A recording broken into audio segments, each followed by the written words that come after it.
नमस्कार मित्रों। मित्रों, क्या आप रात भर करवटें बदलते रहते हैं?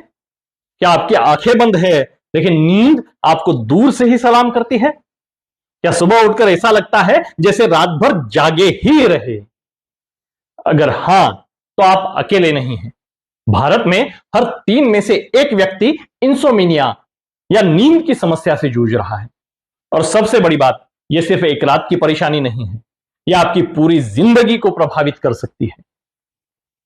मैं पंडित विवेक भारद्वाज और आज मैं आपके सामने लेकर आया हूं एक ऐसा समाधान जो विज्ञान, ज्योतिष और प्राचीन विद्या का संगम है। एक ऐसा उपाय जो ना सिर्फ आपकी नींद को ठीक करेगा बल्कि आपके मन और शरीर दोनों को गहरी शांति देगा। देखिए, मैं पिछले 20 सालों से लोगों की कुंडलियां देख रहा हूं और मुझे पता है कि नींद की समस्या सिर्फ एक मेडिकल प्रॉब्लम नहीं है।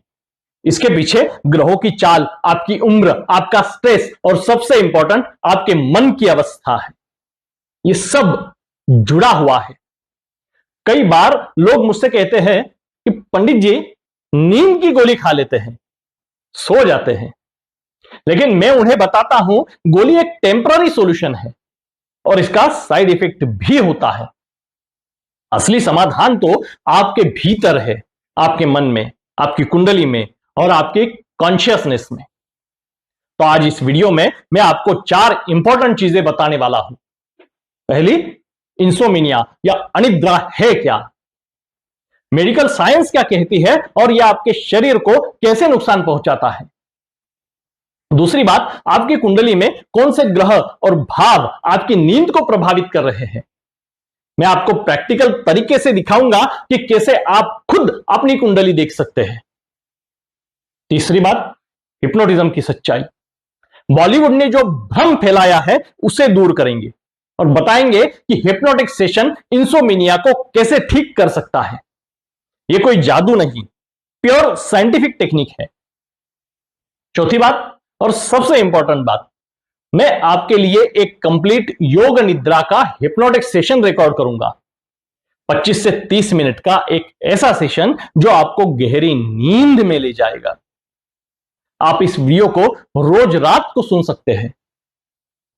दोस्तों, आप जानते हैं कि नेशनल मेंटल हेल्थ सर्वे 2019 के अनुसार भारत में लगभग 33% युवा और 40% बुजुर्गों को नींद की गंभीर समस्याएं हैं और इसका असर सिर्फ रात तक सीमित नहीं है। दिन में थकान और चिड़चिड़ापन, काम में कंसंट्रेशन की कमी, blood pressure, diabetes, heart problems का खतरा, डिप्रेशन और एंजाइटी का बढ़ना, रिलेशनशिप्स में टेंशन, यह एक साइलेंट एपिडेमिक है जो धीरे धीरे आपकी पूरी जिंदगी को खराब कर सकती है। लेकिन चिंता मत कीजिए, आज के इस वीडियो के अंत तक आपके पास एक कंप्लीट सॉल्यूशन होगा। ज्योतिष का ज्ञान, हिप्नोटिज्म की शक्ति और योग निद्रा की प्राचीन विद्या। बस एक रिक्वेस्ट है, इस वीडियो को पूरा देखिए, बीच में मत छोड़िए, क्योंकि हर सेक्शन इंपॉर्टेंट है। और अगर आपको यह वीडियो हेल्पफुल लगे तो लाइक जरूर करें और अपने उन मित्रों के साथ शेयर करें जो नींद की समस्या से परेशान हैं। तो चलिए सबसे पहले समझते हैं कि इंसोमिनिया या अनिद्रा है क्या। मेडिकल साइंस के अनुसार इंसोमिनिया एक स्लीप डिसऑर्डर है जिसमें व्यक्ति को सोने में कठिनाई होती है। रात में बार बार नींद टूट जाती है, सुबह बहुत जल्दी उठ जाते हैं और फिर सो ही नहीं पाते, या फिर पूरी रात सोने के बाद भी थकान महसूस होती है। अगर यह समस्या आपको हफ्ते में 3 दिन से ज्यादा हो रही है और 3 महीने से ज्यादा समय से चल रही है तो मेडिकल साइंस इसे क्रोनिक इंसोमिनिया कहती है। इंसोमिनिया मुख्य रूप से 2 प्रकार का होता है। पहला, एक्यूट इंसोमिनिया। यह शॉर्ट टर्म होता है, कुछ दिनों या हफ्तों तक रहता है, जैसे कि किसी एग्जाम का स्ट्रेस, किसी की डेथ, जॉब लॉस या कोई बड़ा लाइफ इवेंट। दूसरा, क्रोनिक इंसोमिनिया। यह लॉन्ग टर्म होता है, महीनों या सालों तक चलता है। इसके पीछे गहरे कारण होते हैं, medical conditions, mental health issues या लाइफस्टाइल प्रॉब्लम्स। अब बात करते हैं कि इंसोमिनिया आपके शरीर को कैसे नुकसान पहुंचाता है। देखिए दोस्तों, नींद सिर्फ आराम नहीं है, यह आपके शरीर की रिपेयरिंग और कायाकल्प का समय है। जब आप सोते हैं तो आपका दिमाग पूरे दिन की मेमोरीज को प्रोसेस करता है, आपकी सेल्स रिपेयर होती है, आपका इम्यून सिस्टम मजबूत होता है, आपके हार्मोन्स बैलेंस होते हैं, आपका हार्ट और ब्लड वेसल्स रेस्ट करते हैं। लेकिन जब नींद नहीं आती तो क्या होता है? इसके कुछ शारीरिक प्रभाव होते हैं, जैसे heart problems, high blood pressure, heart attack का खतरा बढ़ना, डायबिटीज, ब्लड शुगर कंट्रोल बिगड़ता है, टाइप 2 डायबिटीज का रिस्क बढ़ता है, वेट गेन होता है, मेटाबॉलिज्म स्लो हो जाता है, भूख बढ़ती है, इम्यूनिटी वीक हो जाती है, बार बार बीमार पड़ना, इंफेक्शन जल्दी हो जाना, क्रोनिक पेन, बॉडी में दर्द, सिर दर्द, मसल पेन, ये सारे शारीरिक प्रभाव नींद की समस्या के कारण देखने को मिलते हैं। इसके कुछ मानसिक प्रभाव भी हैं, जैसे डिप्रेशन और एंजाइटी, मन में उदासी, घबराहट, नेगेटिव थॉट्स, मेमोरी प्रॉब्लम्स, भूलने की बीमारियां, कंसंट्रेशन में कमी, मूड स्विंग्स जैसे चिड़चिड़ापन, गुस्सा, इमोशनल इंस्टेबिलिटी, डिसीजन मेकिंग पे इसका असर होता है, जैसे सही निर्णय लेने में परेशानी होना। इसके सामाजिक प्रभाव भी होते हैं, जैसे रिलेशनशिप्स में तनाव, काम पर परफॉर्मेंस खराब होना, और ड्राइविंग करते समय एक्सीडेंट का खतरा होता है, या काम करते समय भी एक्सीडेंट का खतरा बना रहता है। तो दोस्तों, आप देख सकते हैं कि इंसोमेनिया सिर्फ एक छोटी सी प्रॉब्लम नहीं है, यह आपकी पूरी जिंदगी को प्रभावित करती है। लेकिन अब सवाल यह है, इसके पीछे असली कारण क्या है? मेडिकल साइंस कुछ कारण बताती है, जैसे स्ट्रेस, लाइफस्टाइल, मेडिकल कंडीशंस। लेकिन ज्योतिष की नजर से देखें तो इसके पीछे ग्रहों की चाल और आपकी कुंडली का बहुत बड़ा हाथ है। तो चलिए अब समझते हैं आपकी कुंडली में कौन से ग्रह और भाव आपकी नींद को प्रभावित कर रहे हैं। देखिए मित्रों, नींद से जुड़े हुए मुख्य रूप से 3 भाव होते हैं। पहला, चतुर्थ भाव, यह सुख, शांति, मानसिक स्थिरता और आराम का भाव है। यह भाव आपके घर, मां, मन की शांति को रिप्रेजेंट करता है। अगर इस भाव में पाप ग्रह बैठे हैं, जैसे कि शनि, राहु, केतु या मंगल, तो व्यक्ति को मानसिक अशांति होती है और नींद में परेशानी आती है। अगर चतुर्थ भाव का स्वामी कमजोर, नीच राशि में या अस्त है, तो भी नींद की क्वालिटी खराब होती है। दूसरा भाव है द्वादश भाव, यानी 12वां भाव। यह नींद, सपने, अवचेतन मन और मोक्ष का भाव है। यह डायरेक्टली आपकी नींद को कंट्रोल करता है। अगर द्वादश भाव में राहु या केतु बैठे हैं, तो व्यक्ति को बुरे सपने, डिस्टर्ब स्लीप या रात में डर लगता है। अगर द्वादश भाव का स्वामी छठे या 8वें भाव में बैठा है, तो क्रोनिक इंसोमेनिया की पॉसिबिलिटी बढ़ जाती है।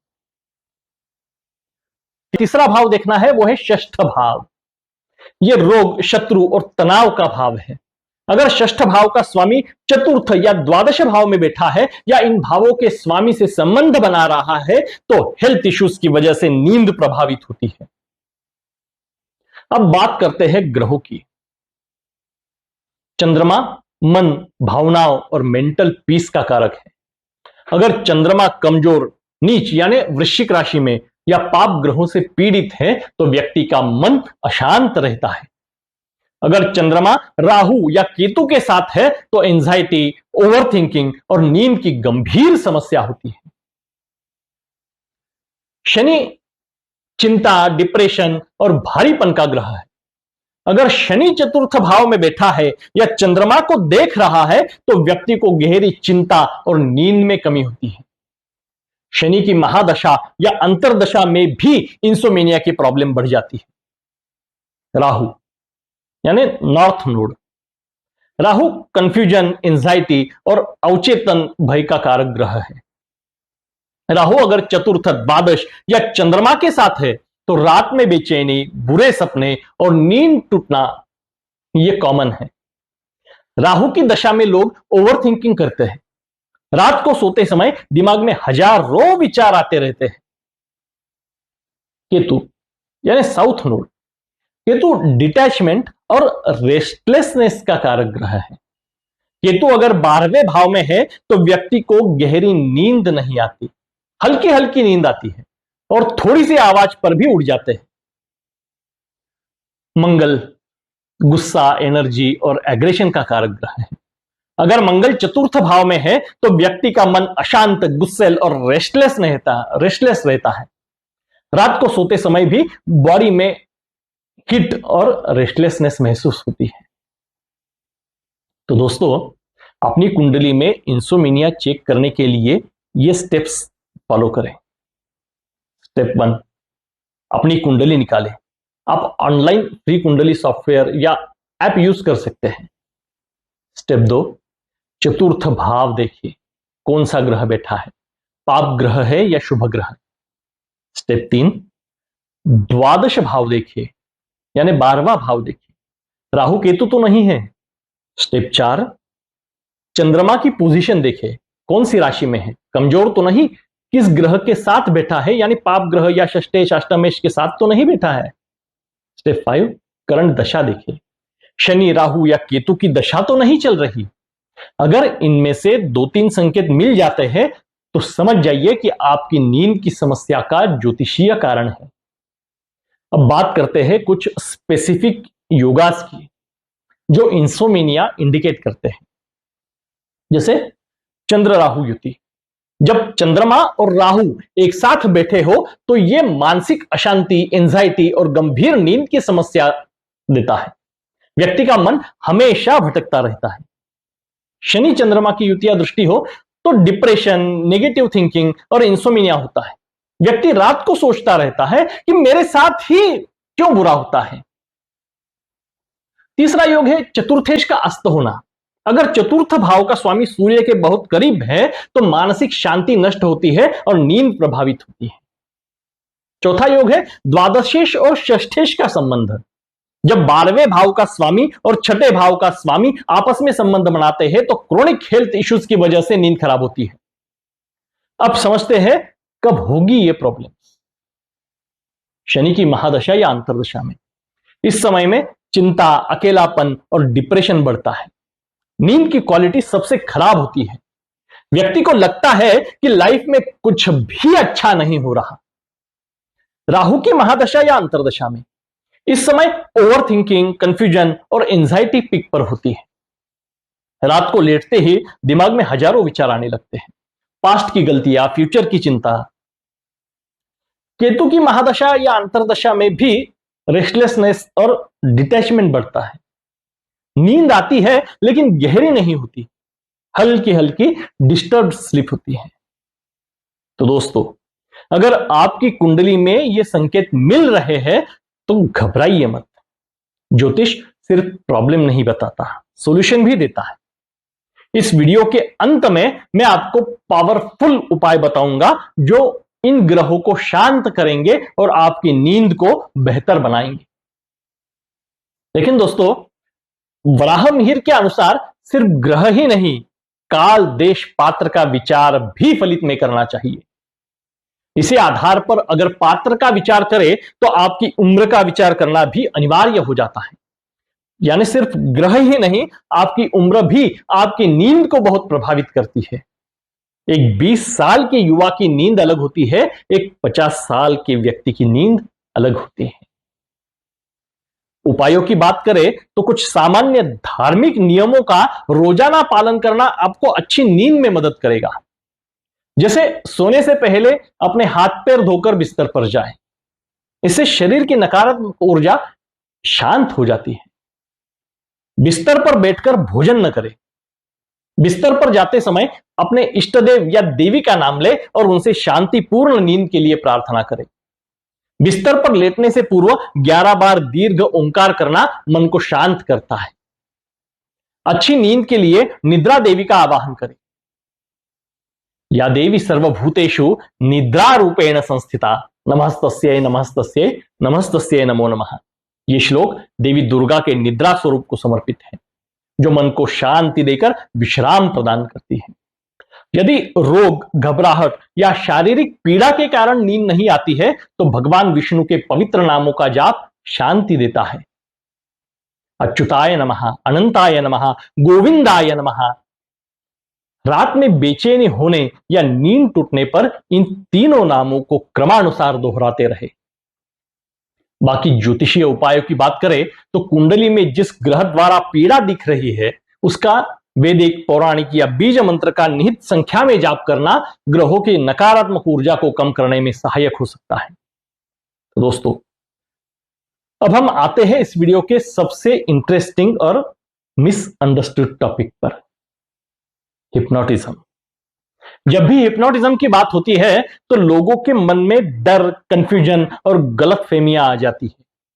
लोग सोचते हैं कि क्या सच में कोई मुझे हिप्नोटाइज करके मेरे दिमाग को कंट्रोल कर सकता है? क्या मैं अपनी मर्जी खो दूंगा? सम्मोहन विद्या यानी हिप्नोटिज्म हमारी ही धार्मिक बातों से जुड़ी और आमतौर पर खोई हुई विद्या है। इसका उपयोग हम हमारे दैनंदिन जीवन में जुड़ी समस्याओं से बाहर आने के लिए कर सकते हैं। इसे अलग दृष्टि से न देखें, बल्कि प्रभावी धार्मिक उपायों के रूप में इसका लाभ लें। विषय की विस्तृतता को देखते हुए अगले वीडियो में हम अनिद्रा के सबसे प्रभावी उपाय सम्मोहन सेशन का प्रैक्टिकल कराएंगे। यह मेरा आजमाया हुआ उपाय है, जिसे बताए हुए पद्धति से पूर्ण सहकार्य के साथ करने से नींद की गोलियां तक लोगों ने छोड़ दी है। मिलते हैं अगले वीडियो में। जुड़े रहिए इस अद्भुत सफर में। आज के लिए नमस्कार।